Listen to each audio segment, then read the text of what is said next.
আমার বাবা মা অনেক আদর করে আমার নাম রেখেছে ঈশ্বর। কিন্তু বিশ্বাস করো ময়না, বিশ্বাস করো ময়না, বিশ্বাস করো, আমি কিন্তু ঈশ্বর টেশ্বর কিছু নয়। আমি তোমাদেরই মতো মান আর হুঁশ সম্পন্ন একজন মানুষ। সুখ দুঃখ, রাগ অনুরাগ, আবেগ অনুভূতি সবই আমার আছে। পরান কাকার বাচ্চা ছেলেটা যখন খেলতে খেলতে কুয়োতে পড়ে গিয়েছিল, তখন কেউ কুয়োতে ঝাঁপ দেয়নি, দিয়েছিলে তুমি। কুয়ো থেকে তুলে এনেছিল ওই বাচ্চাটাকে। তাই তুমি মানুষ হলেও আমাদের কাছে কিন্তু ঈশ্বর। আরে বাবা, এটা তো আমার কর্তব্য।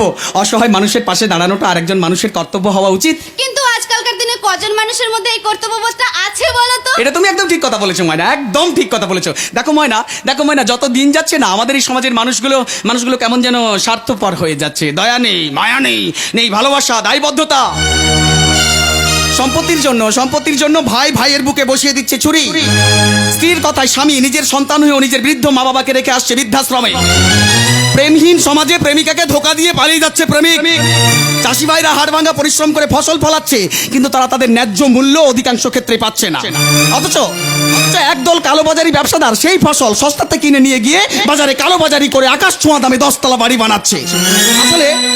আসলে ময়না শিক্ষাটা না একেবারেই নেই। একটা ভয়ঙ্কর অশিক্ষার থাবা বসেছে আমাদের এই দেশটার উপর। আর হবে নাই বা কেন? যে যাদবপুর ইউনিভার্সিটির মতো শিক্ষা প্রতিষ্ঠান থেকে পাশ করে বাঙালি ছাত্র বেঙ্গালুরুর ইসরোয় গিয়ে বিজ্ঞানী হয়ে চাঁদে চন্দ্রযান বিক্রমকে পাঠিয়ে এই বিশ্বের কাছে ভারতবর্ষের মুখ উজ্জ্বল করেছে, অথচ সেই যাদবপুর ইউনিভার্সিটিতে এই র্যাগিং এর কারণে স্বপ্নদ্বীপের মতো ছাত্রকে উলঙ্গ অবস্থায় ঝাঁপ দিয়ে মরতে হয়েছে।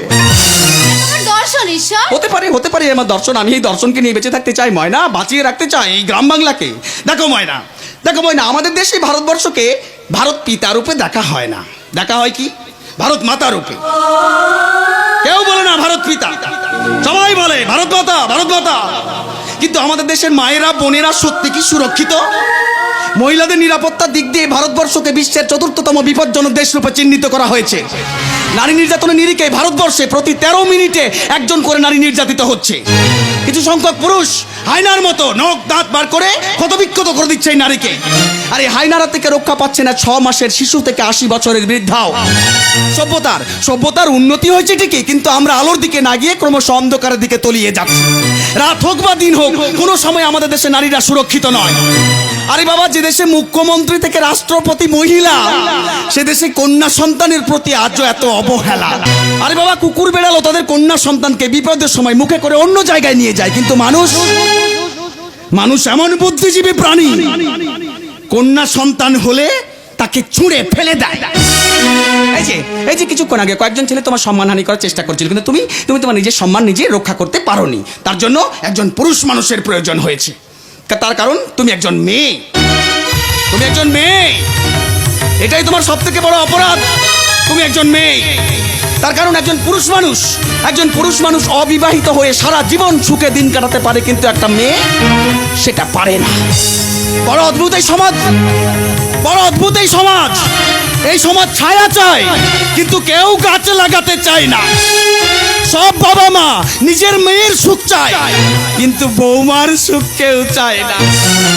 সবাই সুন্দরী বৌমা চায়, টাকা চায়, গাড়ি চায়, গয়না চায়, কিন্তু মেয়ের জন্ম হোক এটা কেউ চায় না। তবু বাঁচতে গেলে মানতে হবে এই সমাজকে, মানতে হবে এই সমাজের রীতিনীতি। মানি না আমি এই সমাজের রীতিনীতি মানি না।